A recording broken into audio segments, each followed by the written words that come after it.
Hi guys, tikman natin ang matchang from Labi. Pero malamig pa yan guys, so kailangan pa nating initin. So ayan guys, after nating initin, ganyan na siya.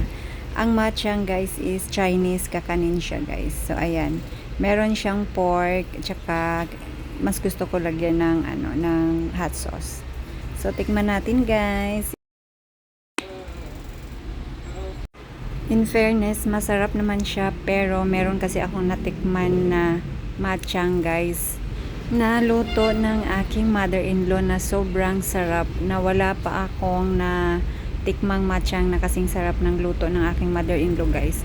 So ayan, namimiss ko tuloy siya. Actually magaling kasi siya magluto guys, kaya lahat ng luto niya is namimiss ko. So yun lang, pero masarap din naman ang matchang nila guys. Medyo mataba nga lang siya. Basta, the best ang luto ng matchang ng aking mamang. I miss you mamang. So, ayan. Thank you for watching guys.